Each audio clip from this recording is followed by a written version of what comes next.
Welcome to SSC cafe. I am Chandan Vinod Singh, income tax inspector CGL 2015।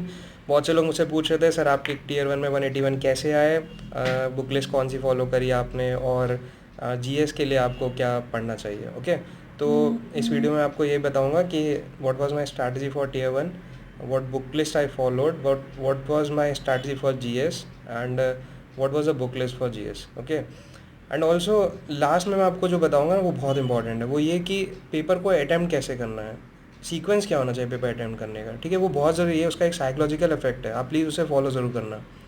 तो सबसे पहले book list, जिन लोगों ने मैथ्स और इंग्लिश का वीडियो देख रखा है, आप मैथ्स इंग्लिश के लिए वही बुक फॉलो करना क्योंकि वो टीयर 1 टीयर 2 दोनों के लिए है। इस वीडियो में जो मैं बुक्स बताऊंगा वो सिर्फ टीयर 1 के लिए, बिकॉज टाइम कम होगा बच्चों के पास, तो इसलिए वो आप करना।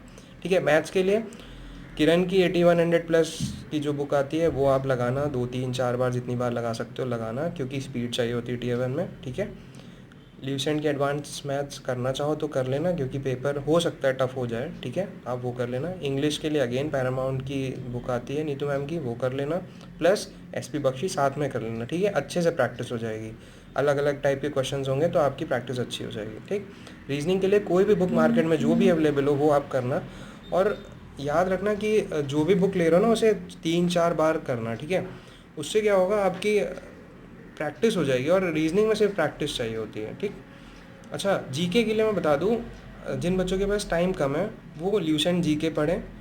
ठीक है, ल्यूसेंट की जो जीके वाली बुक आती है, प्लस ईयरली मैगजीन है, मंथली मैगजीन, जो भी आप कर सकते हो वो करना। ठीक, जिनके पास टाइम है, जिनके बाकी सब्जेक्ट्स हो चुके हैं, वो प्लीज़ यूनिक की बुक ले लो, एक यूनिक की मोटी सी बुक आती है वो ले लेना, प्लस मंथली मैगजीन्स कर लेना। ठीक है, वो सफिशेंट है। बट जिनको अगर स्कोर बहुत ही हाई लाना है या अच्छे से यूपीएससी भी कर रहे हो तो वो एनसीईआरटी भी कर लेना साथ में। उससे क्या होगा, आपका बेस बन जाएगा। एनसीईआरटी क्या होता है, वो एक स्टोरी की तरह होता है, वो आपके दिमाग में छप जाती है, तो आप उन क्वेश्चंस को, अगर आप क्वेश्चंस को कहीं भी देखोगे ना तो तुरंत आंसर्स आ जाते हैं। 8 से लेकर 12 तक की वही सब्जेक्ट लेना जो एसएससी ज़्यादा पूछती है। ठीक है, स्पेशली साइंस बहुत पूछती है, बट साइंस के लिए और भी चीज़ें हैं, तो आप ऐसी चीज़ें पढ़ना जो आपको अच्छा लगे। ठीक है, अच्छा, एक चीज़ और, न्यूज़पेपर के लिए मैंने जो बोला था, न्यूज़पेपर स्पेशली जीएस वाले ज़रूर फॉलो करना। करंट अफेयर्स पूछता है एसएससी, कम पूछेगा बट पूछेगा ज़रूर।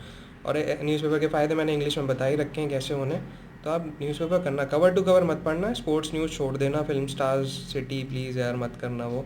और स्पोर्ट्स न्यूज़ में अगर अर्जुना अवार्ड्स या फिर कोई अलग डिसीजंस आ रहे हैं आईपीएल के, लोधा का जो भी कमेटी बैठ रही है, आप प्लीज़ वो सब देखते रहना। ठीक है, अच्छा, जीके में एक चीज़ आप प्लीज़ फॉलो करना जो मैंने भी करी थी, कैलकुलेटिव रिस्क 1/4 नेगेटिव है, समझ रहे हो आप, मतलब प्रॉबिलिटी कम है गलत होने का, बट फिर भी आप करना। आप अटेम्प्ट अगर कैलकुलेटिव रिस्क ले सकते हो ना, 2 में प्रॉब्लम हो रही है, आप करना जिसमें आपका मन जा रहा हो। क्योंकि जीके में क्या होता है, अगर आपने वो क्वेश्चन कहीं ना कहीं पढ़ा होगा ना, या फिर वो चीज़ कहीं ना कहीं पढ़ी होगी तो आपके दिमाग में आ रही होगी, इसीलिए आप वो अटेम्प्ट करना चाह रहे होगे। ठीक है, तो अगर एक ही ऑप्शन आपको दिख रहा हो, आपको लग रहा है यही होगा, आप मार देना। ठीक है, फ़ायदा होगा, यकीन मानो आप मेरा। ठीक, और अब पेपर कैसे अटेम्प्ट करना है वो मैं बता देता हूँ। देखो, कोई हार्ड एंड फास्ट रूल नहीं है, सिंपली आप जो मैं बोल रहा हूँ वैसे करना, जो मैंने पहले भी वीडियोस में बता रखा है इसमें भी बता रहा हूँ, ये चीज़ तो पहले सबसे पहले फॉलो करना। इंस्ट्रक्शंस का पेज जैसे ही आए 4 5 बार पढ़ लेना आंख बंद करके, समझ रहे हो ना। तो उससे क्या होगा, आपका फ़्लो बन जाएगा इंग्लिश पढ़ने का, तो वो आपके काम आने वाला है आगे के पेपर में। जैसे ही पेपर शुरू होगा, फ़्लो बनाना बहुत ज़रूरी था। तो अब क्या करना है, सबसे पहला जो मैंने अटेम्प्ट किया था वो था जीके, क्योंकि उसमें क्या है, या तो आएगा या तो नहीं आएगा, समय बर्बाद नहीं करना है, फंसूंगा नहीं स्टार्टिंग में। तो क्वेश्चन पे टिक मारा, आगे बढ़ा, नहीं आया छोड़ दिया, जिस पे लग रहा है हाँ ये कैलकुलेटिव रिस्क वाला क्वेश्चन है उस पर सर्किल करके आगे बढ़ गया, वही मार्क करके आगे बढ़ गया। ठीक है, अभी आया इंग्लिश, क्योंकि आपकी प्रैक्टिस हो चुकी है इंस्ट्रक्शंस पेज पे और जीके के पेज पे इंग्लिश की। ठीक है, जीके इंग्लिश में किया था अटैम्प्ट, तो जो लोग हिंदी में कर रहे हैं उनको भी कोई प्रॉब्लम नहीं है, जीके ही करना, क्योंकि उसमें आता होगा या नहीं आता होगा तो आप फंसोगे नहीं। ठीक है, आपके क्वेश्चंस कम होते जा रहे हैं, प्रेशर कम हो रहा है एग्जाम का।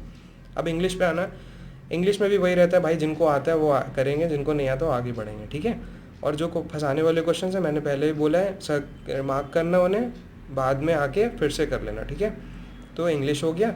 अभी क्या, मैथ्स मत उठाना, क्योंकि मैथ्स उठा लिया ना अगर आपने, तो अभी आपका दिमाग इंग्लिश वाला था, फंसा हुआ था उसी इंग्लिश में, स्पीड इंग्लिश आप कर चुके हो। अभी आपको अभी दिमाग खोलना है, तो उसके लिए आप रीजनिंग कर लेना। रीजनिंग में कैलकुलेशन नहीं है बट माइंड खुल जाएगा, उसका असर आपको मैथ्स वाले पेपर पे पड़ जाएगा। ठीक, तो रीजनिंग करने से क्या होगा, आपका दिमाग खुला, आपका मैथ्स का पेपर अच्छा हो जाएगा, ठीक है। तो लास्ट में क्या अटैम्प्ट करना, मैथ्स, और ये सब चारों सेक्शन हो जाए, फिर आपने जो रिव्यू के लिए क्वेश्चन लगा रखे थे, मार्क कर रखे थे, उन पे आना। आपके पास एम्पल टाइम होगा क्योंकि आप कहीं पर भी नहीं फंसे हो पेपर में, ठीक है। और जीके इंग्लिश करने की वजह से आपके पास लास्ट में टाइम ही टाइम होगा रीजनिंग और मैथ्स के लिए, अच्छे से टाइम दे सकते हो, ठीक है। बट क्वेश्चन में फंसना मत, क्वेश्चन गलत देता है एसएससी, फिर से बोल रहा हूँ, क्वेश्चन गलत देता है एसएससी, इसलिए मत फंसना, ठीक। सो गाइज़ आप अच्छे से देखो, मैं वीडियोस और पोस्ट करता रहूँगा, ठीक है। जो टॉपिक्स आपको नहीं समझ आ रहे हैं आप प्लीज़ मुझे बताना, मैं उन पे वीडियोस डालूँगा। और हाँ, अभी लाइन से स्टार्ट करने वाला हूँ videos. Please like share and subscribe, अपने फ्रेंड्स के साथ शेयर करो, सबके सिलेक्शंस चाहिए मुझे, ठीक है। कोई भी नहीं बचना चाहिए, अनएम्प्लॉयमेंट वाली चीज़ चाहिए ही नहीं, सब अच्छे से पेपर दो, सब आगे बढ़ो। Okay, thank you guys. Next video में मैं आपको टीयर 3 जिन लोगों के आने वाले हैं उसके कुछ इंपॉर्टेंट टॉपिक्स बताने वाला हूँ, आप वो पढ़ लेना। ओके, चलो, all the best, thank you, bye.